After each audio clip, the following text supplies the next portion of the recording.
For most of us, this is what American history looks like. But the real history of America is down here in the dirt. And over the next half hour, the archaeological history that we uncover is going to be the history of all of us. Centuries before the arrival of the first Europeans, as many as 35,000 people lived in the largest city in prehistoric America. But by 1400, that city was abandoned. An entire civilization vanished. This is a history of our America. It's a frontier story on the sharp edges of history. I'm Monty Dobson. Join me as I investigate what happened in this city of mystery. Archaeology is like detective work. This could be a shovel of dirt, some rocks, organic matter, a little bit of vegetation. But if you look closely and you know what you're looking for, it could be the voice of the dead.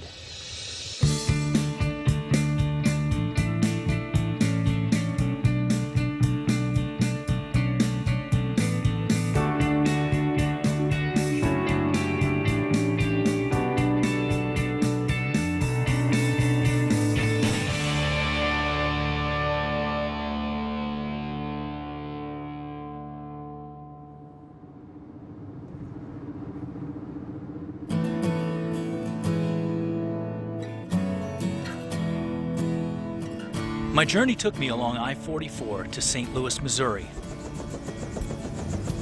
From there, we flew across the Mississippi River to the site of one of the greatest mysteries of early America. It's all down there, the houses, temples, burials of this magnificent, enigmatic city. Our job is to use all the tools in our archaeological toolkit to find out what happened here.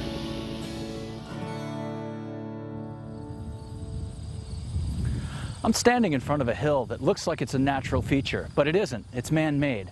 More than 15 million baskets of earth were moved to create a monument that's 2 acres larger than the Great Pyramids at Giza.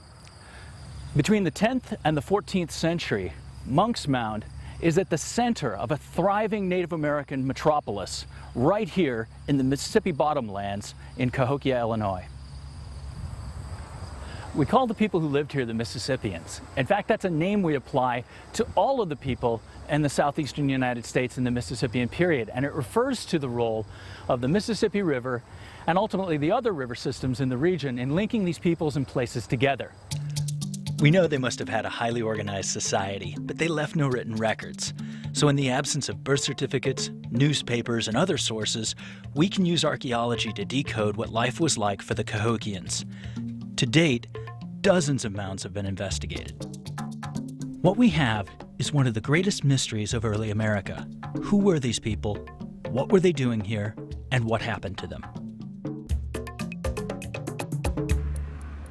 I met with my friend Neil, who's the director of the Center for Archaeological Research at Missouri State University, in order to learn more about the archaeology at Cahokia. We can draw on the ethnographic record. And when you go back into the prehistoric past, you don't have people to talk to understand what they're thinking, and their religion. All you have are, as an archaeologist, artifacts. And sometimes that evidence is very spotty. In the places where people are living, the stuff that we leave behind in our everyday life builds up over time. We call that stratigraphy. And as archaeologists excavate that, it's like peeling back the layers of an onion. The further down you go, the further back in time we are. Where's the trash pile at now? Okay, down where he's working, yeah? Fantastic.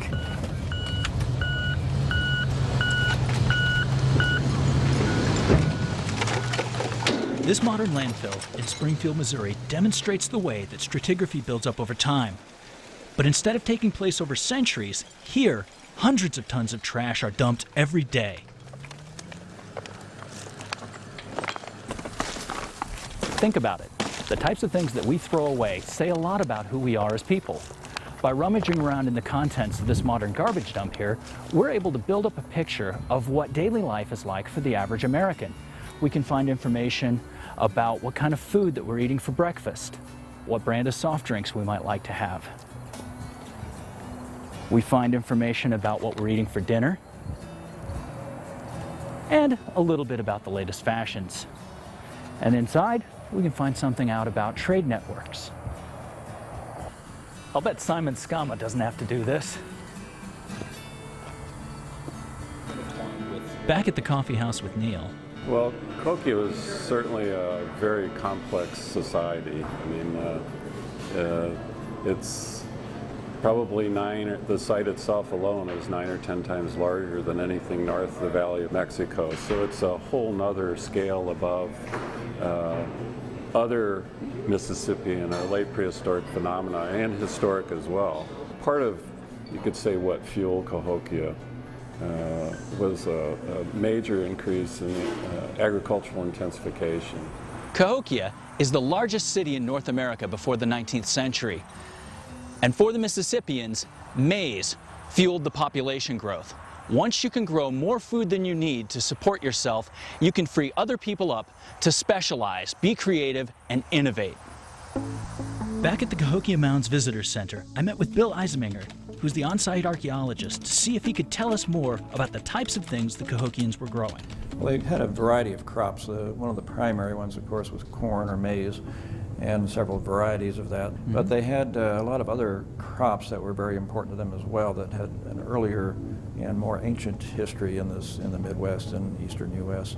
Things like maygrass, little barley, and there was squash, sunflower, lamb's quarter, and a few other things that produced a lot of different seeds, oily and starchy seeds, which were important in their diet. Was there a trade in that? Were they producing a surplus and moving this around to other sites, or do we know perhaps about how that worked? We think to some degree there was a surplus being produced, and this allowed them to use that surplus for trade as well as to feed the population that was here. And probably a lot of the outlying communities were producing food, of all these crops, and maybe a percentage of that is going to Cahokia for the elite, the leaders, to redistribute as they saw fit. It's taxation, that type of thing. Okay. Probably the most ideologically significant things that the Cahokians are making are these ceremonial copper plaques. They're made from material that's mined as far away as the northern Great Lakes in Canada. And these plaques are being given as prestige gifts to subordinate chiefs in other villages in the Mississippian culture area. At Cahokia, the copper workshop was located in the area now known as Mound 34. We're going to lump B1 and 2 together. Okay. John Kelly, senior lecturer in archaeology at Washington University in St. Louis, has worked at Cahokia since 1969. He's currently excavating Mound 34. We knew earlier, from the earlier excavations, that there were potentially 2 copper workshops that had been found underneath the mound at the north edge. And in 2007, we located the first evidence of the copper working. Okay. And at that time, all we had was an area roughly 1 meter wide by 2 meters long with several hundred little pieces of copper, a couple of bigger pieces, and then some tools that were left behind, a hammer stone. And we discovered that there were small pits in the floor of the house. And we suspect that what the pits represented were places that they had set wooden anvils on which to work. This is a copper sheet that was found in Missouri, and it's probably about this big, and it's very thin. I mean, you can see the edges of it here. It's probably less than 1 millimeter thin. And what we think they were doing is hammering nuggets into thin sheets using a hammer stone and a stone anvil. And then working them into the... And then making a template out of wood, and then putting the sheet on top and hammering it into the template. So these are the 2 biggest pieces that we found. But all of them have been hammered very, very thin, and they've all been cut. They all have cut edges. So what we know that they've been doing in this area is hammering it into sheet and cutting something. Fantastic. Whether they were trimming the edges or whether they were trimming out these negative spaces, like some of these negative spaces, we don't know because we haven't found any finished pieces. But it's not a native item in this area. No. What's the likely source of what we've been finding? Michigan. Okay. Yeah, up in the peninsula. We're starting to build up a picture of a major prehistoric city across the river from what is now St. Louis, with trade networks that stretch from the Gulf of Mexico to Canada. The people there are exporting agricultural surplus in exchange for prestige items that the great son or chief can give out as gifts. But they're gifts with some strings attached. It's a bit like your local mafia boss giving your brother-in-law a job. Another thing, too, that we believe is being produced here at Cahokia are a lot of these figurines made out of a reddish-colored stone. These figurines are expressions of the Cahokian cosmos. They're depictions of its gods, goddesses, and warriors. And we see these figurines in many places throughout the southeastern U.S. especially, into Oklahoma, Tennessee, Arkansas, and other places. And we think perhaps the message of Cahokia, maybe even a new religion or a way of looking at religion, is being transmitted. And these are probably carried as symbols of this religion. Religion has been a major component of every human society since before Fred Flintstone and his cronies invented fire. By studying the religious practices of a people, we can gain access to a window into their view of the cosmos. Meanwhile, the Cahokians worshiped the sun god. They believed that the world was made of three parts: an upper realm where the sun god lived, a middle realm where man lived, and an underworld. And right here, high atop Monk's Mound, the great chief occupied a special place between God and man. People who had political power probably also had religious sway over the populace too. They served both functions more or less. And we know that the great chief was considered the son of the sun. In the Cahokian universe, gender distinctions are less important than birthright, and the great sun could be either male or female. It was that birthright that gave you the privileges of power. Symbols of authority are all around us, and we live in the shadow of political power every day. Combine the control of religious power and political authority, and you have a potent cocktail indeed. We're starting to build up a picture of how the great sun used trade and gift-giving to their advantage in order to gain power. But why are the mounds arranged this way? Who organized the plan, and why? Back at Mound 34, I turned to John Kelly for the answer. They look at life, they look at the way in which the seasons cycle, and so things are born again. For example, probably what created this mound was the building that was here before the mound was built, and that was the important thing. What we do know is that they totally raised that anything that was with that structure. It was taken off the top and pushed over the sides. And so we have good evidence of that. I mean, that's where we find the pieces of engraved shell. That's where we find certain kinds of arrow points, other kind of clubs. They're just totally smashed. In the destruction of the right, in the destruction, and then they bury it. They cap it off, and then it's no longer used. So we have an idea of how the smaller mounds came about. But what about Monk's Mound, that enormous public works project in the middle of Cahokia? So when you see a mound like Monk's Mound, it's got 22 million cubic feet of earth in it.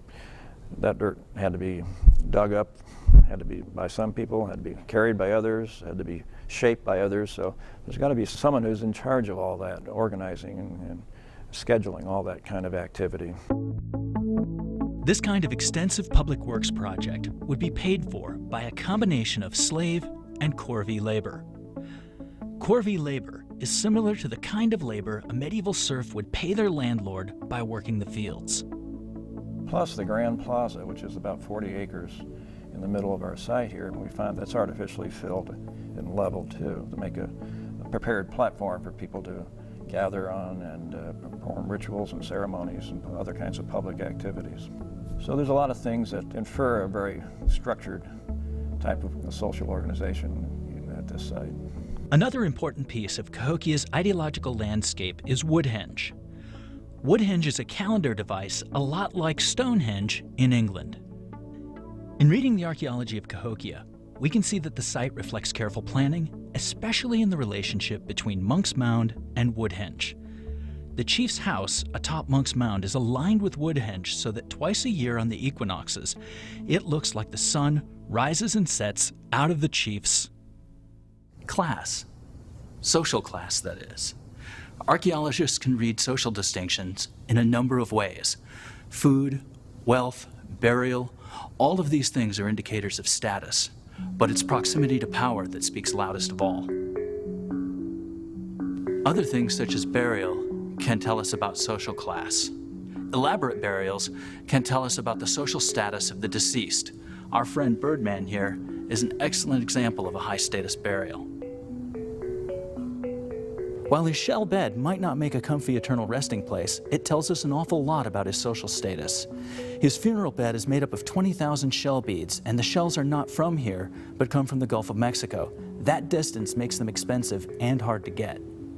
And by throwing them away forever with the dead, our friend and his family were telling us something about how wealthy and how powerful they were. That it had become important for them to do so may tell us something about how and why Cahokia ended. So we're beginning to build up a picture of what life was like in Cahokia 600 to 1,000 years ago. We've learned something of the average person, how they fed themselves, who and what they worshiped, and how they lived their daily lives. At its height, Cahokia was ruled over by a succession of powerful chiefs who acted as intermediaries between the gods and man. In about 1150 AD, Cahokia was the most powerful city in the Mississippian world. Farmers produced abundant crops, the rivers and surrounding lands supplied meat and fish, and Cahokian potters, copper workers, and stone workers produced stunning works of the highest artistic expression. Life was good for the average Cahokian, but not for everyone who lived there. In part, this is because they relied on the slave mode of production, and the Cahokians couldn't have known it, but their world was about to fall apart. Sometime around 1150, the Cahokians built a massive defensive wall around their city. I'm standing in front of a reconstructed section that demonstrates what the upright timbers would have looked like with their plaster covering. This is also the same time that the outlying villages are being abandoned. It could be that the Cahokians were undone by a combination of greed and warfare. They wouldn't be the first society to end that way. Others have argued for a much more insidious end. We know that the Cahokians practiced human sacrifice and slavery, and it could be that in the end, this was simply unsustainable. It's relatively quickly, but it's a gradual process. Starts in the early 1200s or so, we start to see a diminished population here.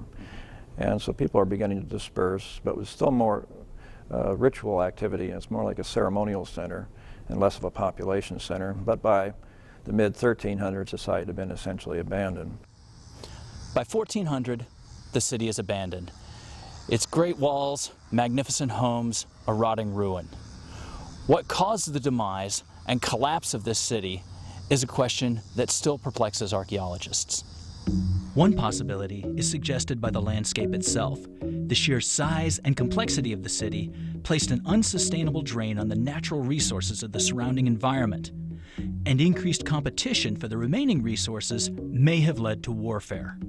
Besides the Cahokia site here, you could double that population for all the surrounding sites that were part of this bigger system that was Sort here. of catchment area. Right, and then you're cutting down all the trees for firewood, for building houses, stockade walls, other types of things for thousands of people for hundreds of years. You cut down the forest, you're cutting down habitats that you rely on, or certain plants and animals rely on. You're competing more for what's left, so there's more conflict or warfare. So it's kind of this domino effect. A society dependent on the riches of its agriculture would be hard-pressed to survive a prolonged drought. And there's good evidence for droughts in the 12th and 13th centuries. Alternately, famine due to excessively cold winters might have been the cause. And we know that this was a period of a little ice age throughout the world. So when you start having shortages of things, you start having problems with production. This is when you start having social unrest, and this kind of domino effect leads to the eventual demise of Cahokia. It's not unlike a post-industrial city that's begun to exhaust its intellectual and industrial capacity.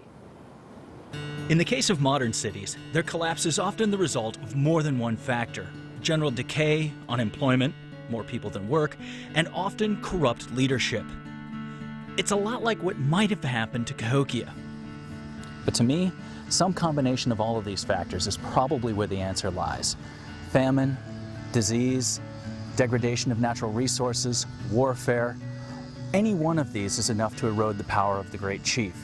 The Great Sun occupied a place in the Cahokian cosmos between man and God, and it was from this position that they drew their strength, power, and right to rule. If the Great Sun could no longer intervene with the gods and bring victory in battle or ensure a good harvest, then they were unnecessary. Whatever the cause, it's a compelling and fascinating mystery that archaeologists are still unraveling. I'm Monty Dobson, urging you to stay curious and keep learning about the world around you. Thank you for joining me.